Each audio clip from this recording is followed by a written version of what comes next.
दोस्तों केवल मात्र यह फल आप जैसे ही जलाएंगे वैसे ही जलाने के बाद आपके सामने जो भी दुश्मन होगा, जो भी शत्रु होगा, जो भी आपको परेशान कर रहा होगा, जो किया कराया करवा रखा होगा, जो आपसे लड़ाई झगड़े करता होगा, जो आपसे प्रॉपर्टी हथियाना चाहता होगा, जो जबरदस्ती आपसे पैसे मांगता होगा, जो शत्रु आपकी बहन बेटियों पर, बहू बेटियों पर बुरी नजर डालता होगा, वो शत्रु मिट्टी में मिल जाएगा। और दोस्तों जो गुप्त शत्रु हैं, जो पीठ पीछे वार करने वाले हैं, जो पीठ पीछे आप पर वार करते हैं और किसी तांत्रिक से कुछ किया करा करवाते हैं, वो भी दोस्तों मिट्टी में मिल जाएगा। तो दोस्तों इस वीडियो को लाइक करके कमेंट बॉक्स में हर हर महादेव जरूर लिख दीजिए।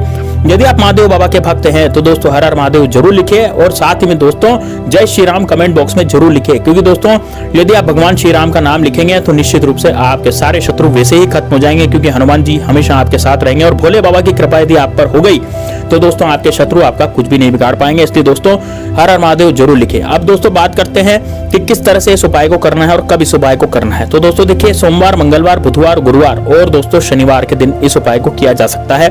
मैं आपको ये 5 दिन तो बता रहा हूँ, लेकिन दोस्तों 5 दिन में से किसी एक दिन आप इस उपाय को करना है। ऐसा नहीं कि आप रोज ही इस उपाय को करने बैठ जाएं। ये इतना जबरदस्त उपाय है कि एक दिन करने से ही आपके शत्रु 24 घंटे के अंदर अंदर त्राहिमाम करने लग जाते हैं, निस्तनाबूद हो जाते हैं, खत्म हो जाते हैं और वो अपनी परेशानियों में इतना ज्यादा उलझ जाते हैं कि दोस्तों बस अब उसके पास कुछ भी चारा नहीं रहता शत्रु के पास आपसे माफी मांगने के सिवा।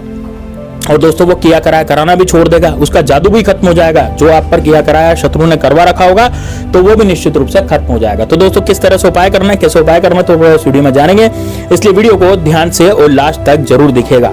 देखिए दोस्तों, उपाय के मैंने दिन तो बता दिए, लेकिन कब इसको करना है। देखिए ये जो फल है, सबसे पहले तो रात्रि में नहीं करना, सुबह और दिन में ही इस उपाय को किया जा सकता है ना। सुबह 7 बजे से और शाम को 5 बजे तक आप इस उपाय को कभी भी कर सकते हैं, है ना। यानी सूर्य देव के साक्षी में ही इस उपाय को करना है। ऐसे नहीं करना कि भाई रात्रि में आप इस उपाय को करने बैठ गए, ठीक है ना।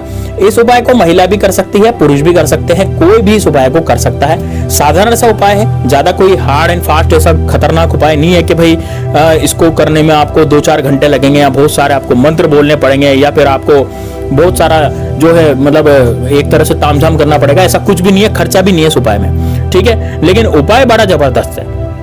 अब दोस्तों आपने एक फल जरूर देखा होगा। ये जो फल है, ये फल होता है दोस्तों जब आंकड़ा होता है, जिसे आंक या जिसे मदार बोलते हैं, तो उसमें एक फल आता है और वो जो फल फूटता है, फट करके उसमें से फूल निकलते हैं, जो कि मदार के या आंकड़े के फूल जो भोलेनाथ को चढ़ाए जाते हैं। अब इसमें 2 तरह के होते हैं, एक तो सफेद कलर के होते हैं, एक जामुनी कलर के होते हैं, है ना। 2 फल होते हैं, सफेद भाई 2 फूल होते हैं, एक तो जामुनी कलर का आंकड़ा अलग होता है और सफेद कलर का आंकड़ा अलग होता है। तो आपके ये गली मोहल्ले में, सड़क के किनारे पर जो भी आंकड़ा अवेलेबल है, जो भी आंकड़ा आपके आसपास है, आप देखिए कि वहां पर आपको ये फल मिल जाएगा, ठीक है ना। आप जाएंगे ना तो देखिए ये फल जितना छोटा होगा उतना ही ज्यादा आपको फायदेमंद होगा, है ना। ऐसा नहीं कि आप बड़ा भारी फल ले आए, यदि बड़ा ही है वहां पर तो बड़ा ले आइए। वैसे ज्यादा बड़े इसके फल आते नहीं है, लेकिन वो डिपेंड करता है कि पौधा कितना बड़ा है। मान लीजिए पौधा ज्यादा बड़ा है तो ज्यादा बड़े बड़े फल भी आते हैं। तो ऐसा कुछ भी नहीं है, आप बड़ा फल भी ला सकते हैं, छोटा फल भी ला सकते हैं, लेकिन यदि छोटा फल रहेगा तो आसानी से उसमें हम क्रिया कर सकते हैं, है ना। तो आप देखिए कि ये आंकड़े के जो फूल जहां पर लग रहे हैं वहां पर ये फल आ रहा है कि नहीं आ रहा, और फल आ रहा है तो आप फल तोड़ करके ले आइए।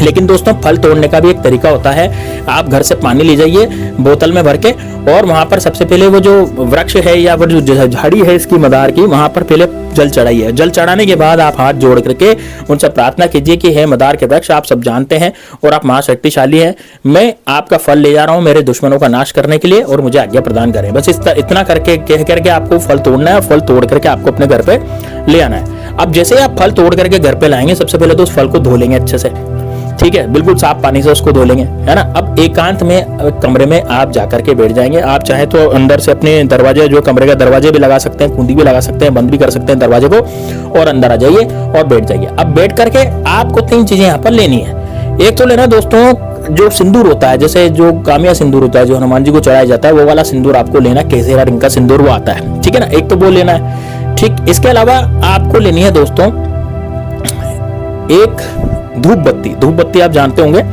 है ना। मैंने आपको शॉर्ट्स में भी बताई थी कि धूप बत्ती किस तरह की होती है, तो एक धूप बत्ती भी आपको इसमें लेनी है, ठीक है ना। और लेना दोस्तों कपूर। अभी कपूर कौन सा, देखिए आप भीमसेनी कपूर भी ले सकते हैं। मैंने इसकी भी शॉर्ट वीडियो बनाई थी कि भीमसेनी कपूर कहाँ से आप मंगवा सकते हैं। आप चाहें तो मेरे लिंक्स है वहां पर, भीमसेनी कपूर मंगवा सकते हैं, बिल्कुल ओरिजिनल कपूर आपको मिलेगा।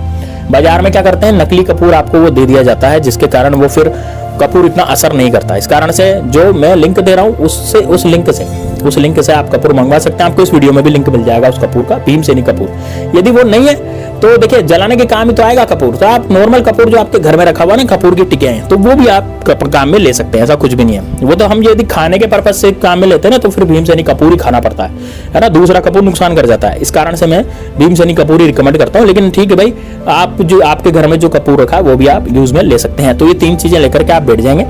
बैठ करके कहाँ बैठना, दक्षिण दिशा की तरफ मुंह करके बैठना है। और दक्षिणी दिशा की तरफ मुंह करके बैठने के बाद अब आपको क्या करना, वो जो सामने आपका फल रखा है उसको एक कटोरी या किसी तस्तरी में सामने रख लें। अब दोस्तों सबसे पहले कामया सिंदूर जो है आप पैकेट में आएगा, वो पुड़िया में आएगा, पुड़िया में रहता है सूखा सिंदूर। आप किसी कटोरी या प्लेट में निकाल लें उसको और एक चिमटी भरें। एक चिमटी भर करके उस धतूरे पे डाल दें, या आपके सामने धतूरा सॉरी आपके सामने जो फल है ना उस पे डाल दें, है ना। अब वो फल पे डाल दिया, फल पे डालने पर आपको यह मंत्र बोलना है, ओम श्री भैरवाय नमः। इस तरह से आपको बोलना है, ठीक है। फिर वापस आप सिंदूर उठाएंगे एक चुटकी, फिर बोलेंगे ओम श्री भैरवाय नमः और उस पे डाल देंगे उस फल पे। फिर सिंदूर उठाएंगे, ओम श्री भैरवाय नमः बोलेंगे, फिर उस फल पे डाल देंगे, फिर बोलेंगे ओम श्री भैरवाय नमः, फिर उस फल पे डाल देंगे। ऐसे करके आपको 9 बार यह एक चुटकी सिंदूर उठा के उस पर डालना है फल पर, ठीक है।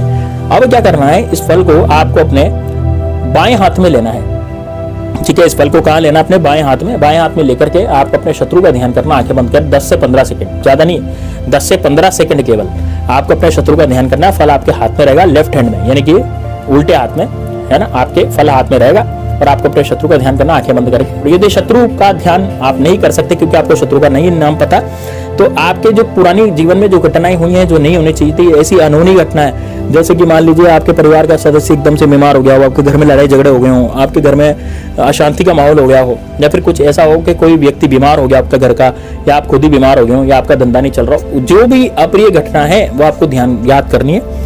आंखें बंद करके 10 से 15 सेकंड उसका ध्यान करना है। अब दोस्तों ये जो आपका जो फल है, इस फल को अब कपूर की सहायता से आपको जला देना है, ठीक है। देखिए जितना फल जले उतना ठीक, नहीं जले तो ठीक, आपको कपूर की सहायता से इसको एक बार जलाने की कोशिश करनी है, ठीक है ना। ये जल जाएगा तब तो ठीक है, यदि नहीं जलता है, थोड़ा आधा जला ही रहता है, तब इस फल को क्या करना है, बाहर जाएं और घर से बाहर जाकर के आपको कहीं भी कच्ची मिट्टी में या कच्ची जो जमीन होती है जहां पर मिट्टी वगैरह होती है, तो मिट्टी में थोड़ा गड्ढा खोद करके इसको वहां पर आपको गाड़ देना है, ठीक है। और वहां गाड़ करके इसको मिट्टी से ढक देना और वापस आ जाना है, बस इतना आपको करना है, ठीक है ना। इसको वापस आ जाना है और इतना आपको करना है बस। दोस्तों आपको जब घर पे वापस आए तो किसी से बातचीत नहीं करनी, पीछे मुड़कर बिल्कुल भी नहीं देखें जहां पर आपने फल गाड़ा, बिल्कुल आपको पीछे मुड़कर नहीं देखना। घर पे आ जाना है और घर पे आ करके आपको अपने हाथ मुंह धो लेने, बस इतना आपको करना है। रास्ते में भी किसी से बातचीत नहीं करनी, पीछे मुड़ करके भी नहीं देखना, कुछ नहीं करना, बस इतना आपको करना है। दोस्तों यकीन मानिए आपके जीवन से शत्रु नाम की बर्बादी हमेशा हमेशा के लिए खत्म हो जाएगी, यानी कि आपका जो शत्रु है वो पूरी तरह से बुरी मौत जो है वो मारा जाएगा। दोस्तों आपका शत्रु यदि फिर भी आपके ऊपर किया कराने की कोशिश करता है, 24 घंटे के अंदर अंदर वो बीमार हो जाएगा या फिर उसकी कोई और दिक्कत हो जाएगी, लेकिन आपसे वो पंगा लेने की कोशिश नहीं करेगा, क्योंकि वो अब अपनी परेशानियों में इतना गिर जाएगा, अपने परिवार में इतना गिर जाएगा, उसके परिवार की लड़ाई झगड़ों में इतना गिर जाएगा कि वो आप पर ध्यान देना ही छोड़ देगा। तो ये बड़ा जबरदस्त, बड़ा शानदार उपाय, इसको जरूर कीजिएगा। मिलते हैं नेक्स्ट वीडियो में, तब तक के लिए जय श्री राम, जय बाकी सुधाम सरकार, हर हर महादेव।